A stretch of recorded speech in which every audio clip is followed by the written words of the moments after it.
আরও একবার বিতর্কের কেন্দ্রে অভিনেত্রী পূজা বন্দ্যোপাধ্যায়। অভিযোগকারিণী নিজেই এবার অভিযুক্ত। তার বিরুদ্ধে গুরুতর অভিযোগ এনেছেন প্রযোজক শ্যামসুন্দর দে এর স্ত্রী মালবিকা। তিনি সমাজ মাধ্যমে জানিয়েছেন, গোয়াতে তার স্বামীকে অপহরণ করেছিলেন পূজা ও তার স্বামী কুণাল। তিনি আরও বলেন, এফআইআর দায়ের হয়েছে পূজা বন্দ্যোপাধ্যায়, কুণাল বর্মা ও পীযূষ কোঠারির বিরুদ্ধে। তিনি আরও জানান, আপাতত উত্তর গোয়া এসপির নেতৃত্বে গোয়া পুলিশের সহযোগিতায় তার স্বামী নিরাপদে উদ্ধার হয়েছেন।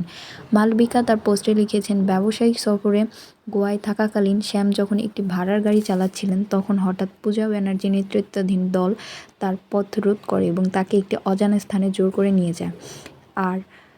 আরও অভিযোগ করেন, সেখানে শ্যামকে শারীরিকভাবে লাঞ্ছিত ও মানসিকভাবে নির্যাতন করা হয়। হুমকি দেওয়া হয় যে প্রায় ৬৪ লক্ষ টাকা না দিলে মাদক মামলায় জড়িয়ে দেওয়া হবে।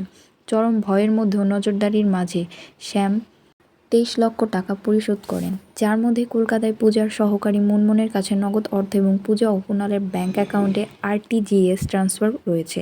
তারা সমস্ত পেমেন্ট রসিদ ও লেনদেনের রেকর্ড সংরক্ষণ করেছেন বলে জানান মালবিকা।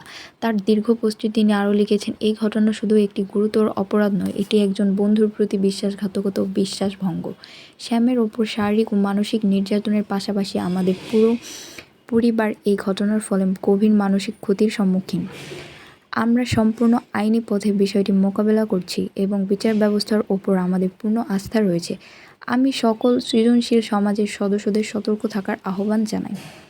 এই প্রসঙ্গে পূজা বা তার স্বামীর কোনো বক্তব্য এখনও জানা যায়নি। ফোন যোগাযোগ করা হলেও কিছু বলতে রাজি হননি পূজা। কিছুদিন আগে সমাজ মাধ্যমের পাতায় একটি ভিডিও পোস্ট করেন তিনি, যেখানে দেখা গিয়েছে চোখ মুখ সব লাল, হাউমাউ করে কাঁদছেন অভিনেত্রী। অভিযোগ, সব টাকা খুইয়েছেন নায়িকা। পূজা জানান, তাদের সব টাকা খোয়া গিয়েছে। ৩ বছর ধরে বন্ধুত্ব ছিল একজনের সঙ্গে, প্রায় পরিবারের মতোই ছিলেন তারা। সেই বন্ধুর প্রতারণা করেছেন।